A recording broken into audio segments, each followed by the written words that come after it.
All right, welcome back to another episode of Math with Mr. Young. Today we're going to work with 9.1 Introduction to Statistics.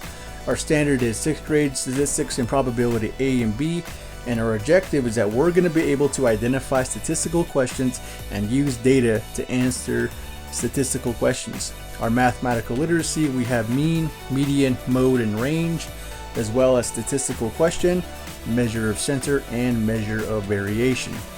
Alright, 9.1 Introduction to Statistics. Our success criteria is that we're going to be able to recognize questions that anticipate a variety of answers. We're also going to be able to construct and interpret a dot plot. And lastly, we're going to be able to use data to answer a statistical question. Alright, our mathematical literacy, we have statistics. What is statistics? Statistics is the study of data. Data, what is that? Well, data is a collection of facts. Sometimes these facts come in forms of numbers, words, or descriptions. There's two different types of data, okay? The first type of data is quantitative data. The second type is qualitative data. Now, quantitative data, this is information that's given in numbers. And these numbers, you can count them and you can also measure them. Qualitative data, this information that is given to you describes something. You can observe it, you can smell it, you can taste it, touch it, feel the textures, look at the appearances, all right, so on and so forth, using your five senses. All right, so let's ask some questions with quantitative questions. Okay, now again, quantitative data, we're talking about quantities, how many. So we're given information in numbers that we can count, and we can use that to measure. Examples is the number of students in class, the number of boys in the class, the number of girls in the class, how many students are passing their classes. All right, these are all quantitative questions. Why? Because we can actually get a number. We can get a number of the male to female ratio in class. We can get a number of students who are passing and not passing in class. All right, so these are all numbers, quantitative data. Qualitative data, on the other hand, remember, using your five senses, you can see it, smell it, taste it, touch it, look at the appearances, okay? So these ones, quantitative questions, do students like the class? Do you guys like mathematics? Are the students in class friendly? Are students actually attending their Zoom classes? Are the students actually paying attention? All right, so those are all qualitative questions. So again, understand the differences between quantitative data and qualitative data. For qualitative data, think of quality. Quantitative data, think of quantity, how many. All right, continuing with your mathematical literacy. So now that you know what statistics is about, statistics again is the study of data. And data is a collection of facts, okay? And there's two different types of data, qualitative data and quantitative data, all right? So with that information, let's talk about what a statistical question is. Now, a statistical question is a question that anticipates many different responses. So the answers that are different have variability. What is variability? Well, my friends, variability describes how to spread out or closely clustered a set of data is. So think to yourself, we're talking about a statistical question now. So think to yourself, how many are possible? So if you have only one thing, then that is not a statistical question. If you have only one solid answer, that is not a statistical question. If you have more than one possible answer, then that is a statistical question. Okay, so just remember that data and statistics are important because they help us identify problems in the world. They also help us provide evidence if we are trying to make a point in presentations or discussions. And lastly, statistics and probability and data, all that great stuff, they help us make an informed decision about our future. All right? Remember that. All right, our first example, we're going to identify statistical questions. What is a statistical question? Now remember, if we have only one thing, it's not a statistical question. But if we have more than one answer, then that is a statistical question. So our directions here is that we're going to determine whether a question is a statistical question or not, and we have to explain that. Okay, so we have three different answers, A, B, and C, or three different questions, I mean. So let's read the first one, A.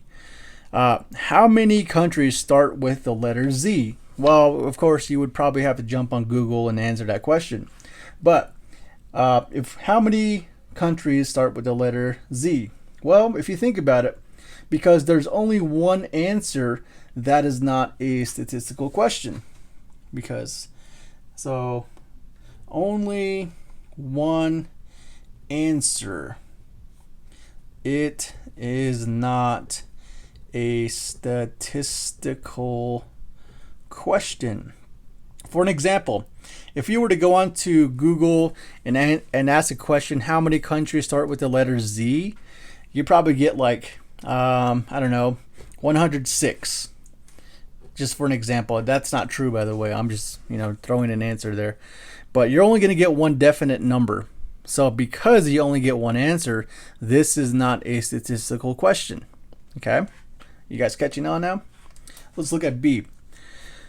How much do bags of pretzels cost at the grocery store? So if we look at B and looking over here, the prices of pretzels, you have 99 cents, $1.99, $1.99, $2.99, $2.99, $4.29. So again, how much do bags of pretzels cost at the grocery store? Maybe there's different flavors, maybe there's different types, maybe there's different companies that make these pretzels. All right, so because you can anticipate that the prices will vary, okay, they have different prices. This is a statistical question, and this table right here may represent prices of several of the bags of pretzels at this grocery store. Maybe Doobie, maybe Bash's, right? So this is a statistical question. Why? Because we have more than one answer. We have more than one answer. All right. So again, if it is a statistical question, I kind of trip over the words of saying statistical. Okay, sorry about that. But if you have more than one answer, then it is a statistical question. If you have just one answer, then it is not a statistical question. If you can answer that question with just one answer, not a statistical question. If you can answer it with more than one response, then it is a statistical question. All right. C. How many days of school are left before summer break? Well, let's see here. Don't want you to see my code. All right. So today is Sunday, and our last day of school is July 6th. So we have 1, 2, 3, 4, 5, 6, 7, 8, 9, 10, 11, 12, 13, 14, 15, 16. 16 days left until summer break. Hopefully you guys get all your homework in. All right. So again, we answered that with one single question. How many days of school are left before summer break? We say 16 days. I included a week in there. Okay, the weekend days, week, yeah. So this is not a statistical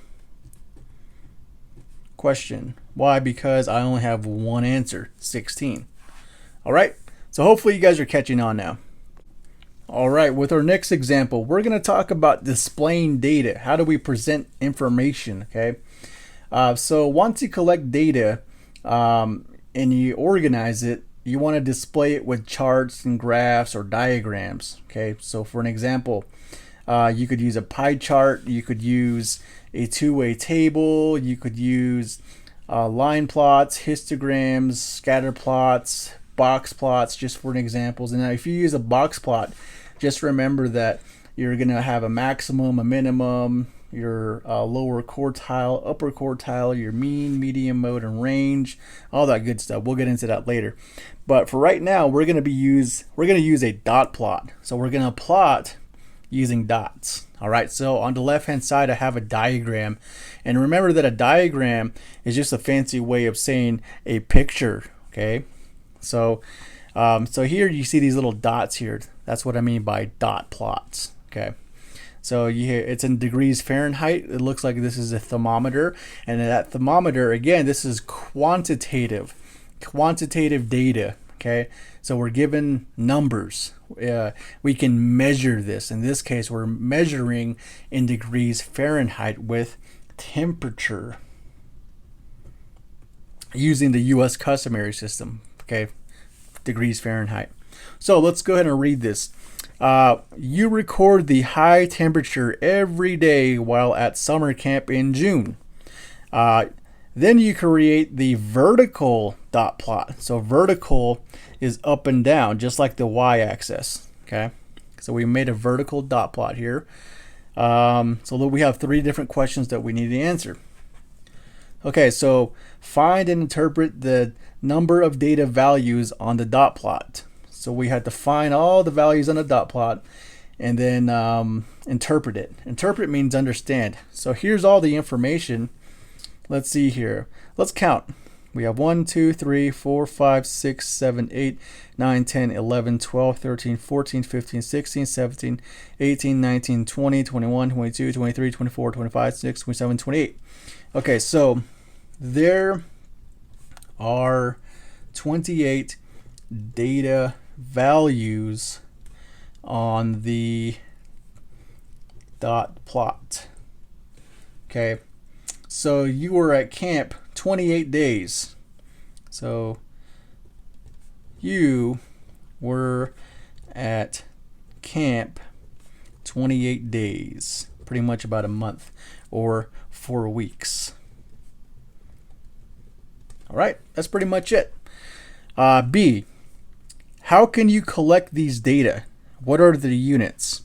So let's see here. So because it's degrees Fahrenheit, it's dealing with temperature, you collected this data. You can collect these data with a thermometer. All right, so hopefully this is common knowledge, just like how it's common knowledge to spell thermometer, and I totally butchered that. Okay, so just common sense, you can measure temperature, how hot, how cold, with a thermometer. And the units are degrees Fahrenheit. Okay, right there, degrees Fahrenheit. So again, this is a quantitative data set, numbers given to us. All right, the unit is measured in degrees Fahrenheit for our temperature. So the last one, C, write a statistical question that you can answer using this dot plot, then answer the question. All right, I guess one possible statistical question could be, what is the daily high temperature in June? What is the daily high temperature in June? Okay, so if you look at this, the high temperatures are spread out, okay, with about half of the temperatures around 81 degrees, okay, 81 degrees Fahrenheit, and half of the temperatures around 86 degrees Fahrenheit. All right, there you go, just answer that. All right, so again, there you go, using a dot plot. Remember that when you look at these pictures, these diagrams, these graphs, basically data that is presented to you, learn how to read the graphs, understand the questions, and use common sense. You'll be all right. All right, the last example, we're going to model real life. Okay, so let's go ahead and read in verbatim, word for word. So your teacher asks you, What is the mass of a typical mouse? Kind of an odd question. What is the mass of a typical mouse? Okay, so let's just roll with it. So you conduct a science experiment on house mice. Use this data in the table to answer the question. So we have masses, but in grams. So this is with the metric system. So we have 20 grams, 19 grams, 21 grams, 20 grams, 18 grams, etc., all the way to 20 grams down here. So we have 4 rows and 4 columns. 4 times 4, anybody? 4, 8, 12, 16, 20. Actually 5. 5 rows, 4 columns equals 20. So 5 times 4 equals 20. So we have 20 mice here. Okay, 20 mice. One mouse is 22 grams. One mouse is 20 grams. One mouse is 19 grams. So on and so forth. All right.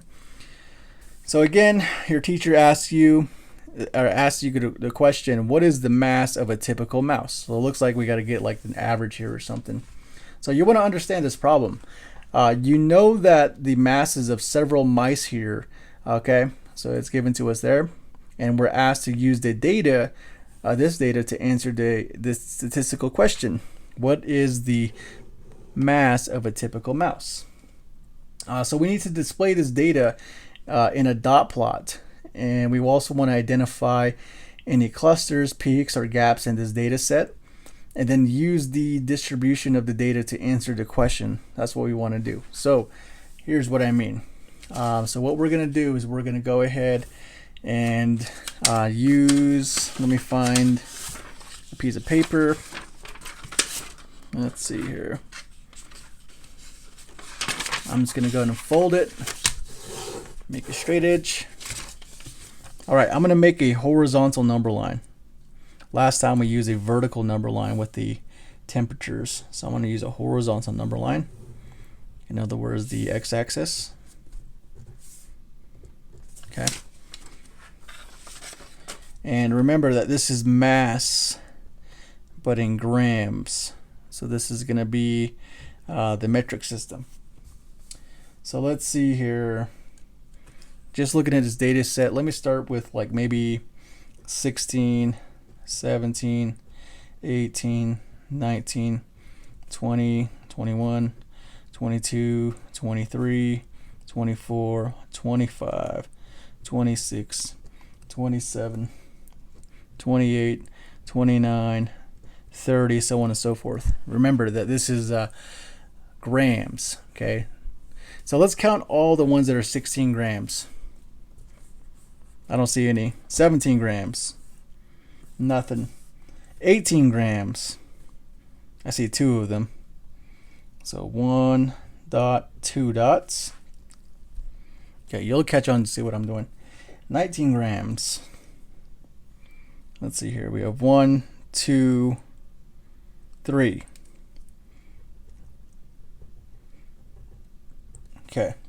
20 grams. 1, 2, 3, 4, 5, 6. Okay, we have 6 of these guys that weigh 20 grams. 4, 5, 6. Okay. 21 grams. Looks like we have 4. 22 grams. Just 1. 23 grams, just 1. 24 grams, nothing. 25 grams, nothing. 26 grams, nothing. 27 grams, 1, 2. And then 28 grams, 1. 29 grams, nothing. So we should have, yep, just 20 over here. So we have 20 dots. So we created a dot plot. All right, so looks like from here to there is a gap. Okay, we have no data there. So this is one big cluster, okay?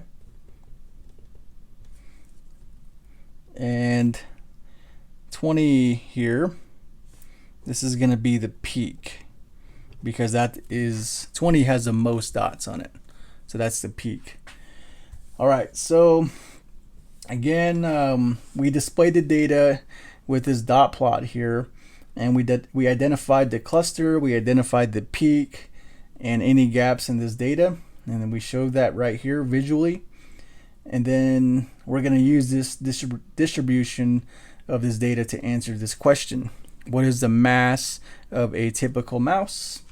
Okay, so we're going to draw a number line, which we did there. Okay, yep, so there we go. So it looks like that most of the data are clustered around 20, all right? And there's a peak at 20 and a gap between 23 and 27. So it looks like a typical mouse has a mass about 20 grams. A typical mouse has a mass of 20 grams. There's your answer. All right, that's basically it, guys. So again, statistics is very fun. Again, it's just collecting data, understanding the information that you collected. Is it quantitative data? Is it qualitative data? Is it mixed data? Okay, maybe you can also use both. Just like what we did here. Here's quantitative data, same thing, and we're making it into qualitative data because we're visually showing you with the diagram.